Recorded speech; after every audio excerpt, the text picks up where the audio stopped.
So this is going to be a brief video. I just want to make myself clear on this point and share this opinion. Although some of you may have this opinion yourselves, and some of you may also not have heard this opinion. And I'm not an expert on cannabis, but I'm just going to state the basics. I believe, from a moral perspective, that cannabis should be legal at the federal level, not just individual states, and I'm going to tell you why. Because we have been harmed collectively in this nation by the current medical model that poisons people in many cases with drugs that in some cases people can't get off of. Fortunately, I haven't had some of the experiences that others have had, where others have been on certain drugs for years and years and years and have never been able to get off of them. But it's normal, folks, for people to have anxiety, insomnia in today's day and age, and especially with today's technology, whether it's 5G, smartphones, the internet, or things of that nature. And so from a moral perspective, there's no reason why Obama, why Trump, and why Joe Biden have not, at the federal level, legalized medical marijuana. We're already under control of the pharmaceutical industrial complex, and we're not allowed on YouTube to talk about the recent health event either. And that should tell you something.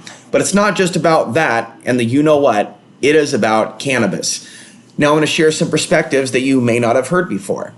In my understanding, in my feeling, dealing with different people that have consumed cannabis, I don't think that everybody that consumes it is a spiritual person. In fact, I do think that in some cases it does attract demonic entities. It does not mean then, however, that all cannabis usage is bad. It's that if some people are already in a negative place and they're also smoking that dry cannabis that's just straight THC, I have the intuitive feeling that that tends to attract spirits. Now, if someone is vaping, for example, a combination of THC and CBD, also known as the entourage effect, look it up online, and also look up the 2-1 effect, CBD to THC ratio, which is 2 parts CBD to 1 part THC. This is something that is very, very relieving for people that have PTSD, stress issues, other forms of trauma or CPTSD, anxiety, paranoia. Now, many doctors, whether they be American doctors or foreign doctors that earn their degree in another country, they have been brainwashed into thinking that CBD and THC causes psychosis for everybody. And they don't have a basic understanding or don't seem to care about the many people that cannabis has helped. And I think that it is immoral and it is wrong for people to think that because there are homeless in the streets that they may have judged that cannabis should continue to be illegal in certain states. Okay, there's other reasons, folks, why people are homeless in large numbers in America, and it's not solely because they're using cannabis. And that's another discussion. And if you haven't seen my episode when I was on Portland, Oregon, cable access, and I talked about the homelessness epidemic then, when I was experiencing it myself, you might want to check out that episode. But I remember when former business partners of mine and other individuals, before cannabis was legal in certain areas, how they judged me for smelling like pot at times. And I consider that to be immoral and wrong when you have a society in which nicotine is legal, alcohol is legal, and all these dangerous drugs are being prescribed to people that don't even have the condition that that drug was created for. Okay, so somebody may have insomnia, or they may have trauma from a bad experience. They may be concerned about world events like China and Russia in the future. In the modern mental health field, they don't consider basic concerns and what somebody has been through and what's going on in the world as genuine concerns. They think that everybody that isn't feeling A-OK should be drugged, and if the drugs aren't making them feel better, then they think that they should be on more drugs, and actually a dangerous combination or cocktail of drugs that, in fact, right, these psychiatrists that think that they're so brilliant, they're prescribing in combination with other drugs that should never be added together. You got some drugs that block the dopamine. You got some drugs that speed up the dopamine. Call me crazy, folks. Call me crazy, but you should not be manipulating the dopamine, the brain chemistry whatsoever, and creating a chemical imbalance. They think that some people have a chemical imbalance if they're not feeling yay okay, when in reality, it's no sign of health to be well adjusted to a profoundly sick society. I don't have that quote memorized, the actual person that gave that quote, but it's a very famous quote, right? And I've shared this with people in the past, and they merely responded with, a very blank, huh? I don't get it. You don't get it? It's no sign of health to be well adjusted to a sick society with had never-ending wars and millions dead and people in poverty and homeless in the street. It's normal for us to have an alert system within us that says this is not good. This should not be happening. We should have compassion for these people. We should have, a healthy level, if you will, not misery, but a certain level of sadness when we see people suffering. We shouldn't just be going, ha ha, like the character from The Simpsons. And that's what a lot of human beings are doing. Look at a few years ago how certain YouTubers are doing really well, filming the homeless in Portland, Oregon, pointing their finger at them as they laughed, and how hundreds of thousands of people would watch those videos, which would be suggested, and are basically talking about those people like they're worthless. So it's not cannabis, folks, that causes some people to become homeless. It's poverty. And there's issues and there's reasons, very specific reasons, why some people end up in poverty, why they can't get a job, why they're never hired. And so it's actually a lie for some people to say that everybody doesn't want to work and that there's a ton of jobs. It's hypocritical for people to say that Obama is destroying the economy, that Trump has contributed to the downfall of the economy with this $5 trillion that he put us in debt. It's hypocritical for them to know that we're going into greater levels of debt as they keep raising the debt ceiling, but then to act like there's plenty of jobs in America, when in reality, there is not. In many places in America, did you know that minimum wage is still $7 or $8? Whereas you look up at some of the northern states, right? It's like, some places you can get a job and get $15 an hour. And so, not only are people as human beings, children of God, if you will, not being treated as equal, we don't have equal freedoms in the supposed free United States of America. Okay, it's a very unfree society.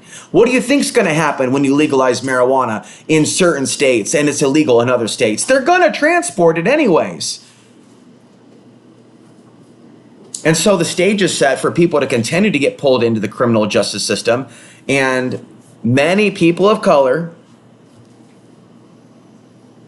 have disproportionately been arrested and put into jail by police in this society over the years compared to their white counterparts due to profiling. This is a statistical fact and another reason why they should do away with the federal prohibition of cannabis. Now, people complain about Oklahoma, which recently turned down medical marijuana or recreational marijuana. They did not vote it in, citing that it would create more organized crime problems in their state.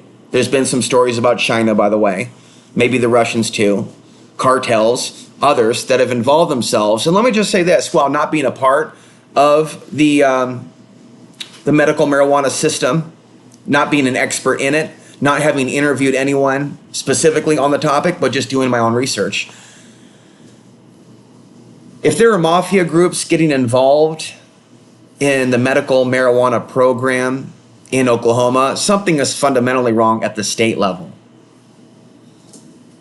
The program should not be so restrictive that regular people are not allowed to invest and involve themselves in it. I also think I became aware of maybe some rules in Colorado to where if you have a felony or if you have certain past convictions, there's certain things that you cannot do in the medical marijuana business. You're basically canceled out. You're canceled, so to speak. And let me tell you this, as somebody that did suffer from heroin addiction in the late 90s, unfortunately, but fortunately I got out of it while I was still young, So hooray for me. But you see, if vapable THC CBD was available in 1998, 1999, and I had counseling at that time to help me cope with the child neglect and child abuse that I suffered from both parents. If somebody told me that this is the way to go, Alex, not getting high on THC, which can, in some cases, for unconscious minds, be a gateway drug. Yeah, if you have the wrong friends that are taking you from cannabis to another drug, it can be a gateway drug, and it was for me.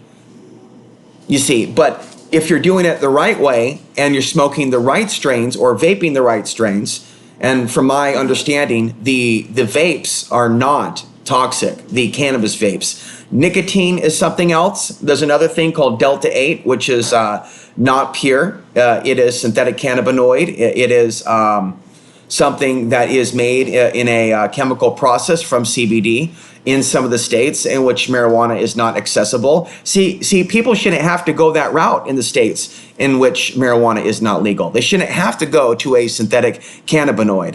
And it's almost as if the powers that be want the people sick. Oh, you're going to make sure that marijuana is illegal in some of these areas, but you're going to allow this bathtub stuff to be sold right out in the open. Okay, yeah, you're full of crap. In the old days, by the way, in a lot of places in America, you used to be able to walk up to random people that would be smoking their marijuana out on the street and say, get a dime bag. That has changed. So it's great that in some areas there are dispensaries. There's also a lot of areas where, it's very hard to get pot outside of the dispensaries because a lot of people now, because of surveillance and the police state, they don't want to get busted. And Facebook, by the way, appears to be anti-pot, right? Facebook has so much corruption. You should know about that, which is why I'm turning off my Facebook page today. And I'll be back maybe in a few months to post some updates. I'm going to focus on this channel, and I'm going to focus on my Substack blog. But it's interesting how Facebook, when you try to look for cannabis groups, and a lot of people, by the way, have had to turn to cannabis because this conversation, folks, is bigger than my understanding on it. CBD and THC, especially in combination with each other, is very good for certain health conditions. And so by adding the CBD to the THC, you're getting rid of that paranoia, psychoactive aspect of it. And I never learned about that until Durango Organics, for example, where I used to live in that same area, as that same region, they began to sell it for about $25 a pop, which lasted me about a week. So I was able to get away from the dirty ounces of marijuana that were grown off the grid in questionable conditions. I mean, it sounds all great, all organic, grown off grid, but they're not necessarily growing it organically with love. In some cases, it's grown in mass out of the spirit of greed. And if the person that you're buying marijuana from is a psychopath and deals with demons and demon worship or hating others, you could be, in my opinion, adversely impacted by the energy of that smoke. And as I've said many times, you don't really want to be passing the pipe amongst a group of people, either at the Rainbow Family Gathering or somebody else, because there can be the passing of spirits back and forth. And so right now, I am not consuming cannabis. I actually took several years off of cannabis, then went back to it, then stopped again for spiritual reasons, along with the cessation of other activities. And lo and behold, here I am now back on the internet after several days, or several years rather, away. And it feels good. It's not a lot of people here on this channel, but I like that. Add your comments down below. I appreciate that. And this video is not going to go on and on forever. I want those that think that marijuana is harmful to understand that there are other human beings like myself that when we consume it, we have a deeper spiritual experience.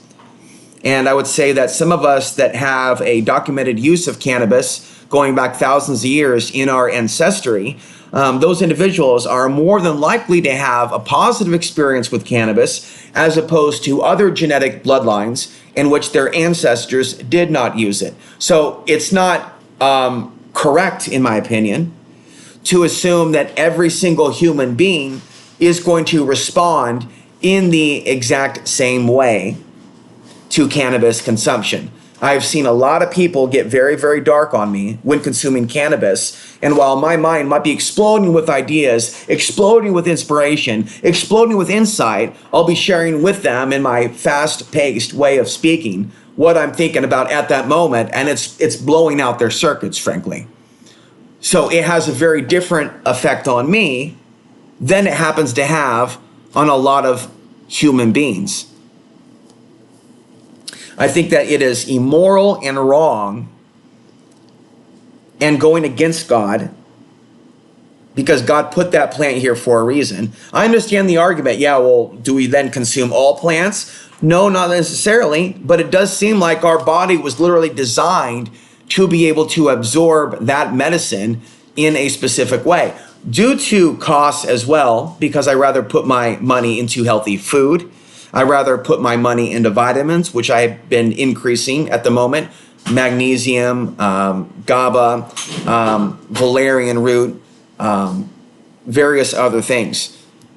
And so again, going multiple years off of cannabis, and then in recent months, going off of cannabis again.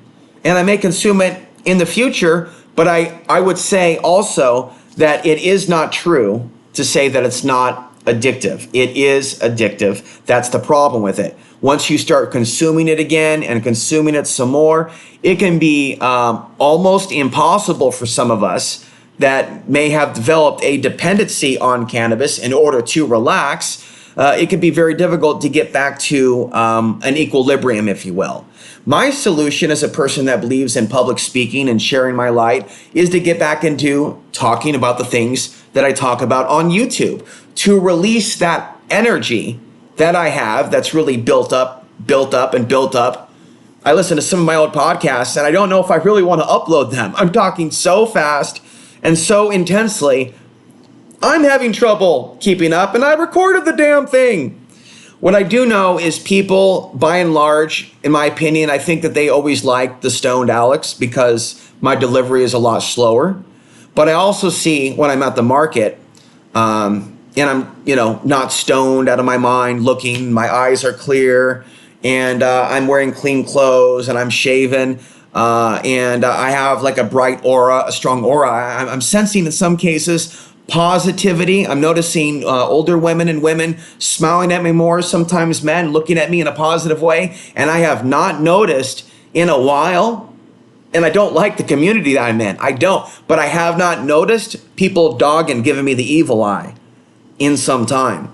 And I can say that when I did consume marijuana, when I spoke, for example, at the Mark Passio conference and others, I could tell when people were looking down on the fact that I was consuming it.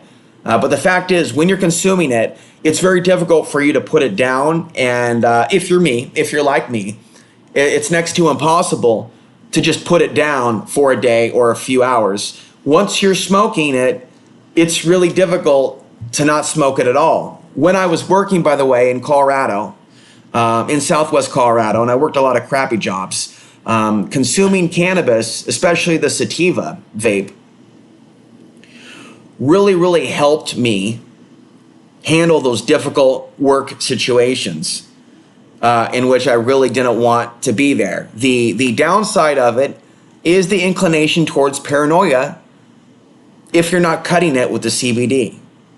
And so this is something, as I said, that I found out from the dispensary. Nobody told me about it in the comment sections. I wasn't even really aware of it, that there was such a balance between the two. So if you have still not tried the half CBD, half THC combination, also known as the entourage effect, take a look at the health benefits of it.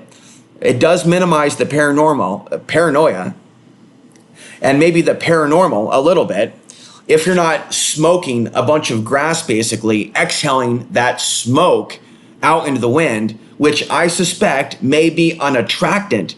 Just like sage, some people say that sage may not be good to protect ourselves from spirits. It may actually be something that wakes the dead, according to author J.P. Haggart, who has written a book on demonology.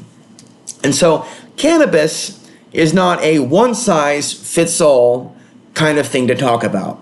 It's a case-by-case basis. Some people really, really benefit from it, but it's unfortunate that it costs so damn much at this point. That for those of us on a very limited income that don't really have much of an income, we can't really partake in the consumption of cannabis when food is more important, okay? When paying the bills is more important, when putting gas in your car is more important, when getting vitamins is more important. So I don't think that we should ever partake in something that we just can't stop. And for some people, they are just simply unable to stop. And they may not know or admit that cannabis is highly psychologically addictive. And I would even say that it's physiologically addictive as well. If you're going to end up with sweats, if you're going to end up with insomnia, if you're going to end up feeling like you have a little bit of nausea unless you smoke, then yes, I would say those are all signs of physical addiction. But it does have its place.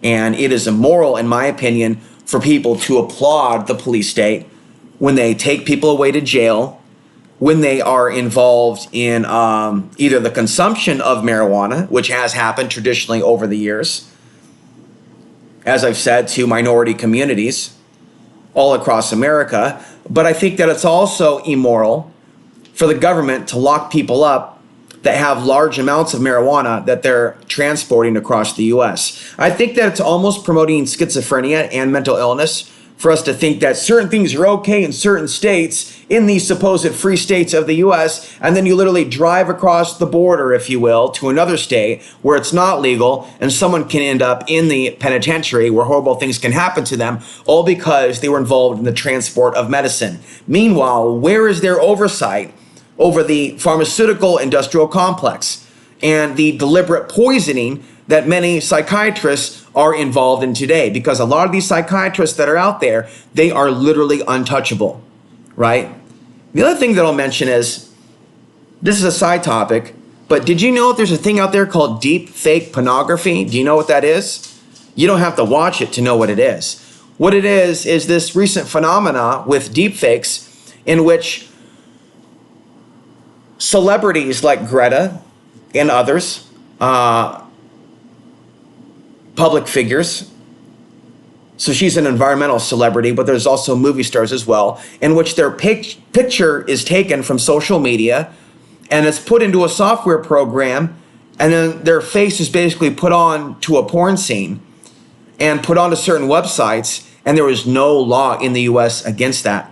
Even worse, innocent women are being targeted right now, according to some news reports that I've read and YouTube videos that I've come across, in which women are being targeted. Their face is being put on these videos, and the individuals, the sick psychopaths that are making these videos, in the descriptions are putting the address of the woman whose face they stole from social media. And there's no law. I want you to think about this, those that say that marijuana is of the devil. I want you to think about this. If you really believe that, then explain to me why your supposed moral government is allowing the desecration of the feminine form in such a way, for deep fake porn to be like this weapon against women that is only going to increase as the future goes on. I would really hesitate to cheer on the police state and cheer on the banning of certain medicines while the pharmaceutical industrial complex is literally killing people by the millions. So this is just food for thought. Even though I'm not consuming the grass at present due to finances and other reasons, I still believe that it is a very powerful healing tool if you know how to use it correctly.